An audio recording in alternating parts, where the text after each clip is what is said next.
Teman-teman semua, perkenalkan nama saya Syarif Dinan Yahya, biasa dipanggil Dinan. Saya adalah dosen di Institut Teknologi dan Bisnis Skala sejak tahun 2022. Saat ini saya mengajar di program studi kewirausahaan dan fokus riset saya di bidang keuangan. Motivasi saya sebenarnya sangat sederhana. Saya sering melihat orang pintar melakukan hal bodoh dengan uang mereka. Di kelas, mahasiswa bisa menghitung valuasi perusahaan, tapi di luar kelas mereka terjebak dengan pinjol ilegal. Saya ingin tahu kenapa otak cerdas kita bisa koslet saat berhadapan dengan kartu kredit. Intinya, saya sangat termotivasi untuk mempelajari misteri jurang antara IQ dan financial wisdom. Jadi perilaku keuangan itu adalah ilmu yang mempelajari kenapa kita beli barang yang sebenarnya kita tidak butuh. Terus membelinya dengan uang yang sebenarnya kita tidak miliki dan mengesankan orang yang sebenarnya tidak suka dengan kita. Secara akademis ini adalah perpaduan antara ilmu psikologi dan ekonomi. Yang mana ini akan menjelaskan keputusan kenapa kita seringkali didorong menghabiskan uang dengan oleh faktor emosi, bias, dan lingkungan, bukan sekedar kalkulator. Menurut saya sangat mencerminkan ya, uang itu seperti kaca pembesar. Uang tidak mengubah karakter Anda, tapi dia memperbesar karakter asli Anda. Dan yang paling penting, bagaimana orang mendapatkan uang itu mencerminkan etika, dan bagaimana ia menghabiskan uang itu mencerminkan prioritas hidupnya.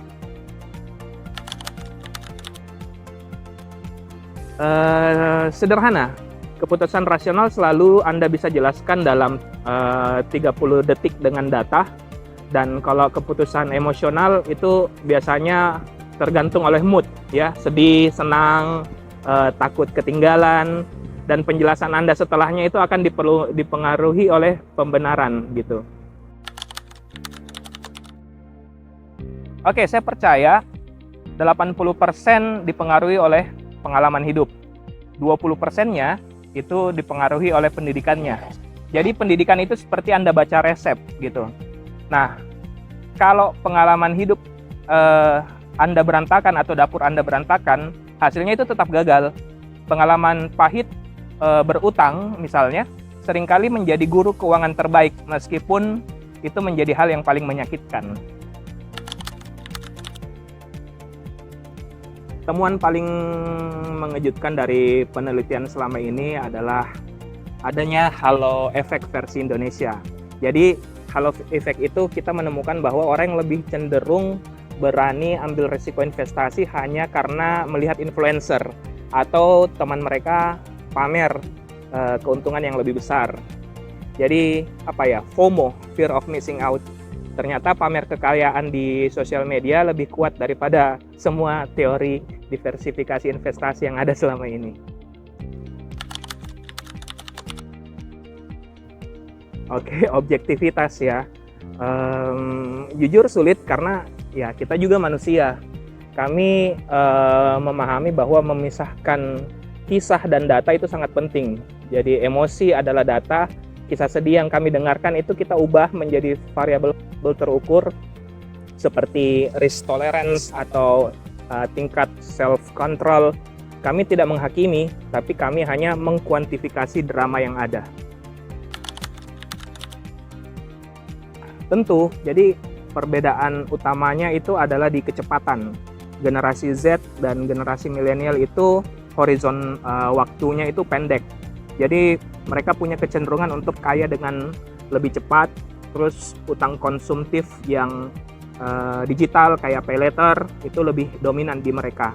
Sedangkan generasi-generasi sebelumnya itu mereka cenderung lebih lambat, lebih secure, lebih utangnya lebih fokus untuk berinvestasi di aset-aset yang lebih besar seperti tanah atau rumah.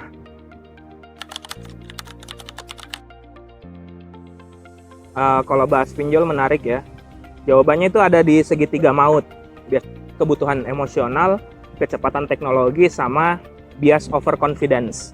Pinjol ilegal itu biasanya menang di kecepatan dan psikologi. Mereka menawarkan dana yang instan dalam 5 menit, sehingga memicu bias. Nah, anak-anak muda cenderung overconfidence. Mereka yakin bisa melunasi utang-utang itu sebelum jatuh tempo. Sayangnya, kadang mereka lupa menghitung bunga harian. Intinya, pinjol ilegal itu menjual solusi cepat untuk masalah-masalah emosional. Dompet digital itu seperti pisau bermata dua. Secara perilaku, cashless itu membuat kita lebih boros karena tidak ada rasa sakit saat bertransaksi. Zero pain istilahnya. Uang terasa abstrak, memicu bias, tapi di sisi baiknya semua tercatat. Jadi transaksi digital itu meninggalkan jejak digital yang tidak bisa dihapus. Ada laporan bulanan, dan e-wallet itu adalah pencatatan terbaik yang bisa kita miliki gitu. Kemudahan data ini menjadi alat kontrol finansial yang ampuh, asalkan kita bisa membacanya dengan baik.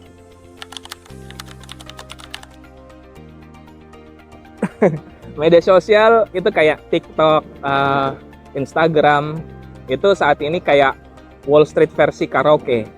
Jadi mereka itu perannya hampir 90% merusak dan 10%-nya membentuk, mengedukasi.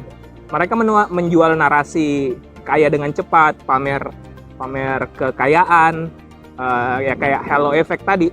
Jadi investor muda atau generasi muda itu tidak lagi bertanya apa fundamental dari instrumen investasi ini, tapi apa yang sudah saya beli dengan uang saya, atau jangan sampai saya ketinggalan deh. Jadi teman-teman harus ingat bahwa influencer ini dibayar untuk hype, bukan untuk melindungi portofolio investasinya teman-teman. Ya, secara statistik sih anak muda memang lebih berani dalam mengambil resiko. Mereka tipikal generasi risk taker. Namun dalam investasi digital seperti kripto, garisnya sering kabur antara risk taker dan risk ignorant sebenarnya.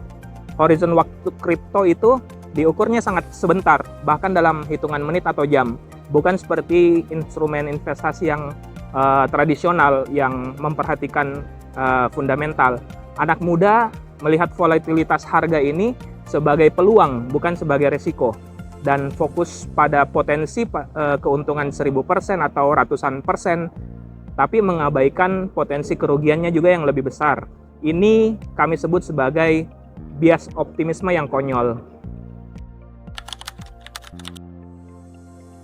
Baik, jadi banyak hal yang bisa dilakukan sih untuk meningkatkan kesadaran masyarakat.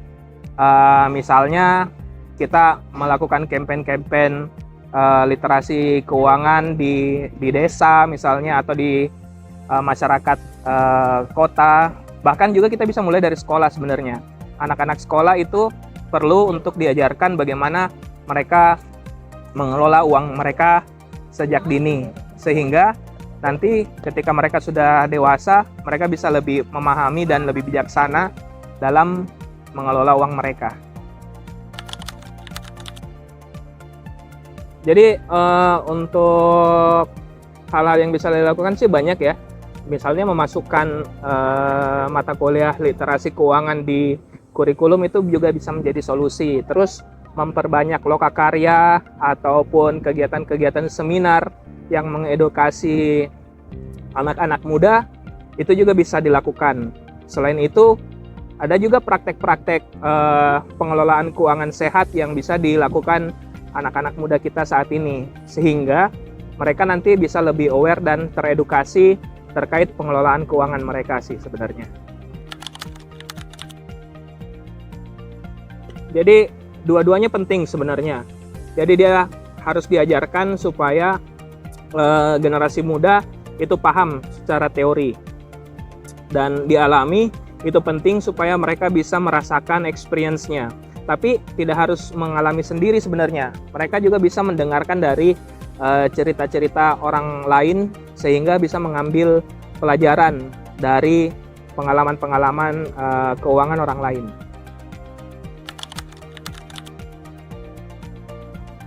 Sehat finansial itu bukan bukan berarti kita punya banyak uang sebenarnya. Tapi sehat finansial itu adalah ketenangan.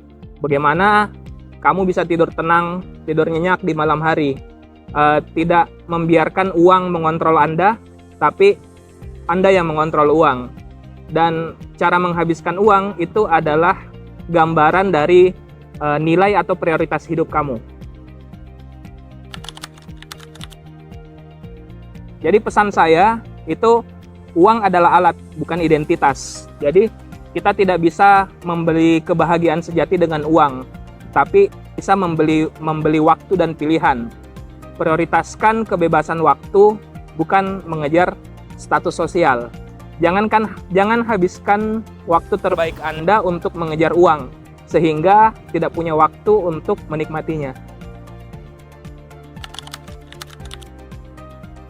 Langkah kecil yang paling powerful sebenarnya kita bisa mulai dari yang namanya financial fast atau puasa keuangan selama seminggu misalnya.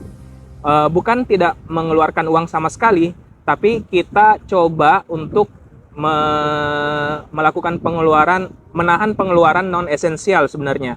Jadi tujuannya bukan untuk nabung, tapi untuk merefleksi diri kita seberapa banyak pengeluaran kita yang kita keluarkan itu tidak penting atau impulsif, sehingga kita bisa sadar bahwa ini bisa membangun kesadaran saya terkait keuangan seperti itu. Karena sadar adalah langkah pertama menuju perubahan.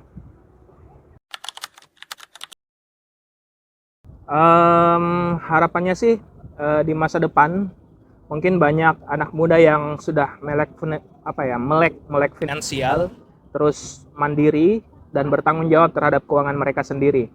Ini bisa kita dapatkan kalau dari sekarang sejak dini kita mengajarkan atau mengedukasi mereka terkait pengelolaan keuangan yang baik, sehingga diharapkan mereka nanti bisa mencapai kebebasan finansial yang betul-betul stabil dan jangka panjang sih sebenarnya.